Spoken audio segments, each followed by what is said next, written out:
ये मोटर है यहाँ, ठीक है। मोटर एसी की भी होगी और डीसी की भी होती है, तो दोनों मोटरों में अब ध्यान से आराम से समझिएगा।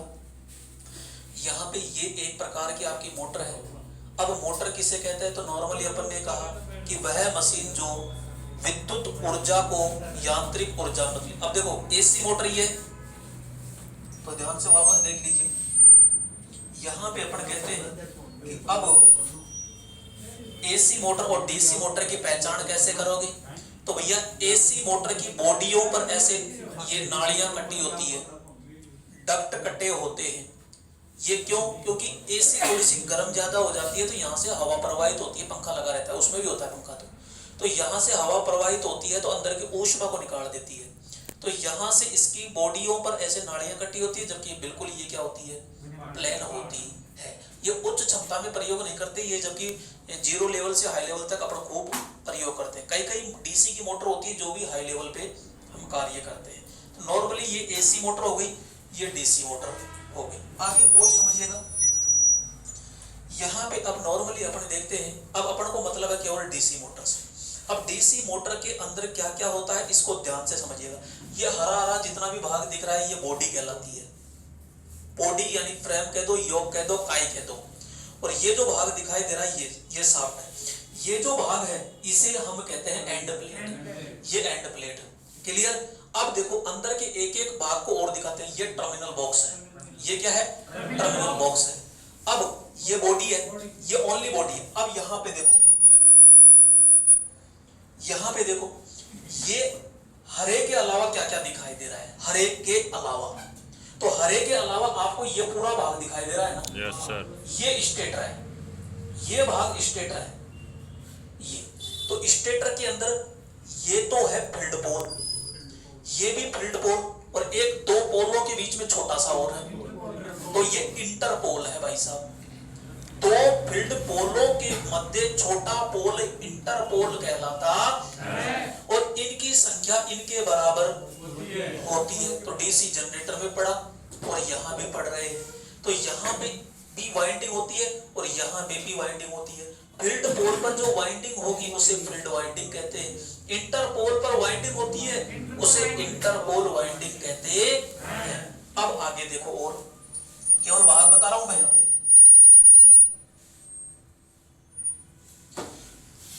तो ये चीजें है, तो ये स्टेटर हो गया, यानी ये निकाल दिया, ये लो, ये स्टेटर है।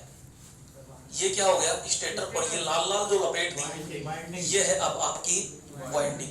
ये तो कम्यूटेटर पे वाइंडिंग है, ये आर्मेचर के साथ में जुड़ती है, जबकि ये डायरेक्ट सप्लाई से जुड़ती है। अब जैसे हमने सप्लाई दी तो ये क्या पैदा हो गया, बीच में चुंबकीय क्षेत्र पैदा होता है। ये फील्ड पोल क्या काम करते हैं, चुंबकीय क्षेत्र पैदा करते हैं। और ये हो गया इंटरपोल, यानी कम्यूटेशन, यानी कि आर्मेचर रिएक्शन जो दोष होता है उसको दूर करने का कार्य करता है, जो हम ब्रश के द्वारा कम्यूटेटर पर जोड़ते हैं। कौन सी वाइंडिंग को, इंटरपोल वाइंडिंग को जोड़ते हैं आर्मेचर वाइंडिंग के श्रेणी क्रम में, लेकिन विपरीत दिशा में जोड़ते हैं।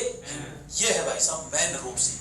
हम यहाँ पे ये फील्ड पोल है और फील्ड पोल के बीच में क्या बन गया अभी, चुंबकीय क्षेत्र। अब इसमें देखो ध्यान से, ये तो क्या है, फील्ड पोल। और फील्ड पोल को जैसे ही हम सप्लाई देंगे तो बीच में क्या बन गया, चुंबकीय क्षेत्र बन गया। अब इस चुंबकीय क्षेत्र के अंदर कौन आएगा, आर्मेचर आता है। ये आ गया आपका आर्मेचर। अब आर्मेचर में क्या क्या है वो भी देख लो, बाद में नहीं बताऊंगा, ये चीज ध्यान रखना। यहाँ पे ये सफेद सफेद दिखाई दे रहा है, ओनली सफेद सफेद, ये आपका आर्मेचर है। और आर्मेचर के बीच में ये गड़ियां कटी हैं, इसे हम स्लॉट्स कहते हैं, खांचे कहते हैं। इसके अंदर हम अचालक पेपर लगा करके हम वाइंडिंग डालते हैं।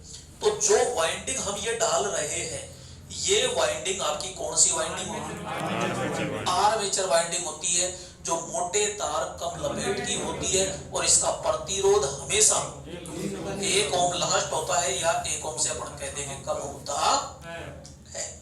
अब इसमें अनेक सारी कॉइल होगी, तो ये कॉइल के सिरे कहां जुड़े होते हैं, तो अपन कहेंगे भाई साहब ये जो पीला पीला नजर आ रहा है ओनली पीला पीला जो नजर आ रहा है इसे कहते हैं हम कम्यूटेटर। क्या कहेंगे? कम्यूटेटर कहते हैं। तो इस वाइंडिंग के सिरे यहाँ पे जुड़े हैं, यहाँ इन पे जुड़े हैं और किसके द्वारा जुड़ते हैं? सोल्डरिंग के द्वारा जुड़ते हैं।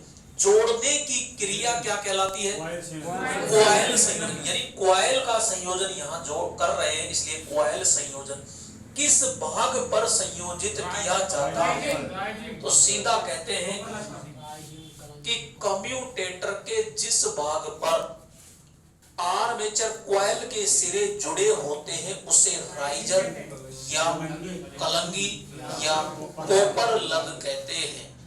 ठीक है। अब इसमें जो ये एक पट्टी सी नजर आ रही है, ये एक पट्टी सी सेगमेंट्स कहलाती है और ये पूरा का पूरा जो पीला पीला है, ये प्रत्येक सेगमेंट्स किसके बने होते हैं?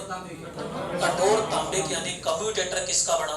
कठोर का। और दो पत्तियों के बीच में देखो ये खाली जगह है, इसमें क्या भरा होता है?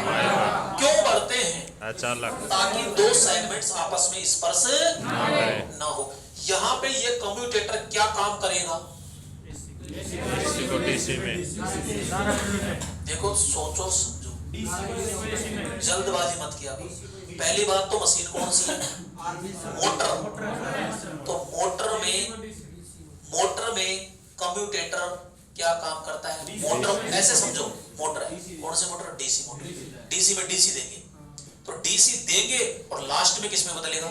एसी में बदलेगा। ऐसे तुक्के मत फेंको। तो यहाँ पे कम्यूटेटर डीसी को एसी में बदलने का कार्य करता है। अब जैसे ही इसके पास में सप्लाई आएगी तो ये भी अपना क्या बनाएगा? चुंबकीय क्षेत्र बनाएगा। थोड़ी देर पहले स्टेटर तो बना चुका, उसको सप्लाई दे दी, उसका चुंबकीय क्षेत्र होगा। अब ये भी चुंबकीय क्षेत्र बढ़ाएगा। तो कितने चुंबकीय क्षेत्र हो गए? दो। और दोनों आपस में क्या करेंगे? टकराते हैं, यानी आपसी प्रतिक्रिया करते हैं, जिसके फल स्वरूप वहां पे एक बल पैदा होता है जिसे हम टॉर्क कहते हैं। हिंदी में बोले तो बल का गुण कहते हैं। उसका मेन कार्य होता है चालक पर खिंचाव बल पैदा करना, अर्थात किसी भी घूमने वाली वस्तु को, घूमने वाले भाग को घुमाने का कार्य करता है। कौन? टॉर्क। तो यहाँ पे अब देखते हैं तरीके से। तो ये तो था हमारा आर्मेचर, ये पर्सनल आर्मेचर है और इसे कहते हैं आर्मेचर कोर, जो सिलिकॉन स्टील की पत्तियों से लेमिनेटेड करके अपन बनाते हैं, क्योंकि ये पावर द्वारा हानि कम होती। और सिलिकॉन क्यों मिलाते हैं? क्योंकि स्ट्रेसिस हानि कम होती। ये अपन ने बोलो क्या जोड़ दिया? वाइंडिंग। और ये क्या हो गई? कम्यूटेटर। बीच में ये आपकी बैकेलाइट होती है और ये क्या है? साइड। तो सीधी अंदर चली जाती है, ये अंदर चली गई। यहाँ पे अब बेरिंग भी लगाएंगे, जो बेरिंग लगे होते हैं। तो यहाँ पे ये है और यहाँ पे अब ये घूमेगा, यानी सप्लाई देते ही यहाँ पे क्या बढ़ गया? चुंबकीय क्षेत्र होता है। और ये क्या लगा दिए? बेरिंग किसके बने होते हैं? बेबिट धातु यानी घन मेटल के बने होते हैं। इसमें छर्रे किसके बने? अब देखो, इसमें जो सप्लाई देंगे ना वो इस ब्रश के द्वारा देंगे। तो यहाँ कम्यूटेटर और ये आपके पिन, हाँ, तो ये कार्बन ब्रश है, ये ब्रश होल्डर हो गया, इसको सप्लाई देंगे आप। देखो ये सप्लाई, और ये स्प्रिंग है, तो स्प्रिंग इस पे दबाव लगा के और इस पर रहती है। तो यहाँ पे इस प्रकार से हम सप्लाई देंगे। यहाँ पे सप्लाई कौन सी है? डीसी। और अंदर आर्मेचर वाइंडिंग में सप्लाई कौन सी है? वो ध्यान रखना, एसी। अब यहाँ पे ये हो गया। अब थोड़ा सा समझना, अब यहाँ पे समझना, क्योंकि मैं पूरा आर्मेचर नहीं लिया, ओनली आर्मेचर की जगह एक चालक लिया ताकि आपको समझ में आ जाए। ये चुंबकीय, ये स्टेटर था, ये नीला नीला जो दिखाई दे रहा है चुंबकीय फ्लक्स हो गया या चुंबकीय क्षेत्र कह दीजिए। और इसके बीच में ये जो तार नजर आ रहा है, ये पीछे की तरफ भी है, नीचे भी है, ये पूरा यानी एक रिंग सी है पीछे की तरफ। तो उसमें मैंने एक चालक लिया है केवल। अभी बहुत सारे चालक लेंगे, लेकिन एक चालक को समझिए। एक चालक के कितने सिरे हो गए? दो। और दोनों को यहाँ पे ये कम्यूटेटर है, यहाँ पे ये पूरा का पूरा क्या है? कम्यूटेटर है, यानी पूरी रिंग नहीं है। तो इसके दो भाग कर दिए मैंने। तो यहाँ पे ये दो भाग कर दिए और इसके बीच में यहाँ पे माइका भर दी और ये है मेरी ब्रश। तो एक रिंग तो ये, आधी रिंग तो ये हो गई और आधी रिंग ये हो गई, इसे कहते हैं स्प्लिट रिंग। क्या कहते हैं? यहाँ स्प्लिट रिंग कहते हैं, यानी विभक्त वलय या खंडित वलय। वलय का मतलब रिंग होती है, और टूट गई, टूट गई।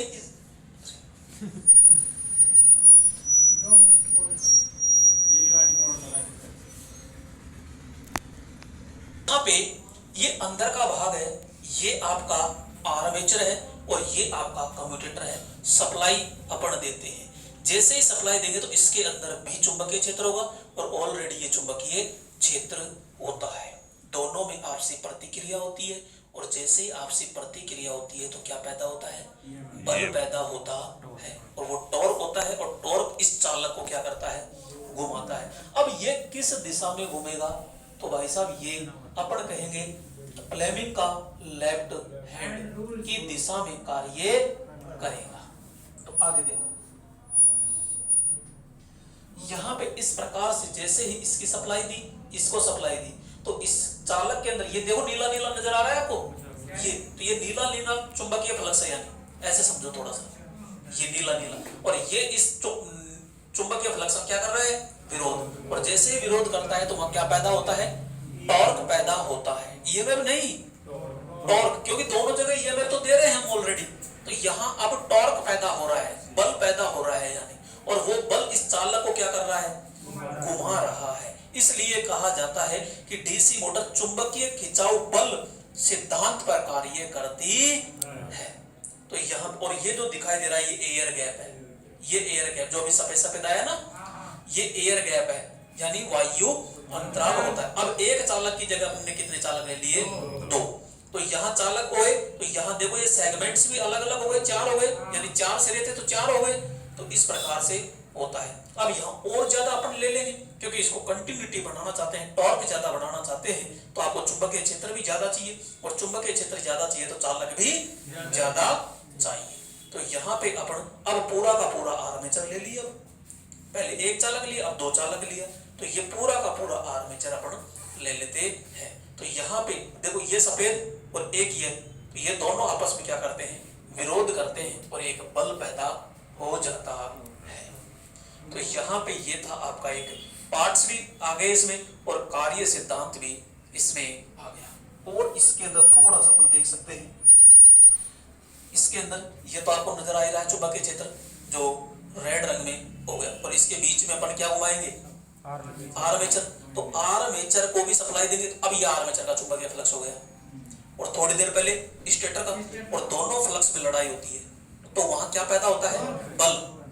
बल कह दो, टॉर्क कह दो, और वो बल क्या करता है? इस चालक को क्या करता है? धक्का दे करके घुमा देता है, और हमारी मोटर घूम जाती है। बस इतना सा याद कर लोगे, क्योंकि अभी पीएचडी नहीं करनी, सीधी सी बात ये है। तो यहाँ वाइंडिंग को इस तरह अपन जोड़ देते हैं, ठीक है। ये सारी चीजें मैंने इसमें कवर कर दी। और एक चीज इसमें आप देख सकते हो,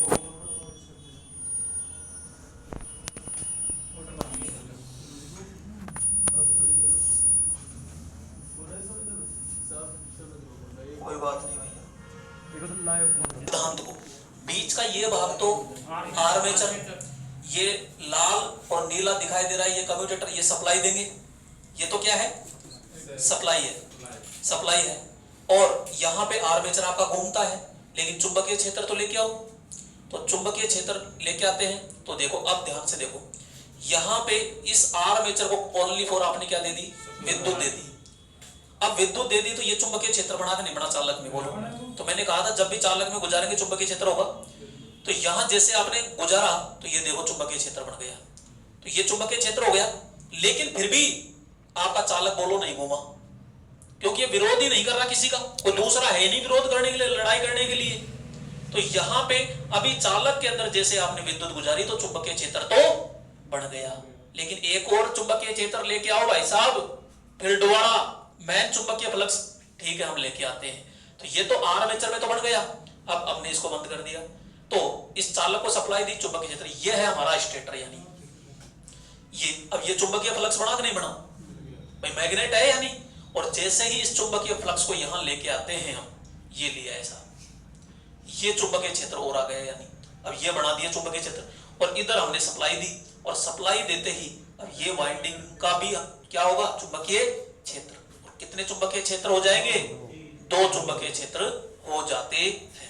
देखो एक तो ये हो गया और एक ये हो गया। अब इन दोनों में क्या हो जाएगी, लड़ाई होगी। वहां क्या पैदा होगा, टॉर्क। अरे ये मैं मत बोलो बार बार, तो टॉर्क क्या बनेगा, टॉर्क। ये देखो ये विरोध कर रहा है आपस में यहाँ पे, तो जैसे ही यहाँ विरोध करता है तो किसका निर्माण हुआ, टॉर्क का। और टॉर्क होते ही ये चालक आपका ऐसे घूमने लग जाता है और हमारी मोटर चालू हो जाती। बस यही सिखाना था मुझे, और इसी को कहते हैं चुंबकीय खिंचाव बल। यानी दोनों चुंबकीय बलों के बीच में टॉर्क बढ़ता है, और टॉर्क बढ़ता है तो वो बल है एक प्रकार का, और वो खिंचाव बल पैदा करता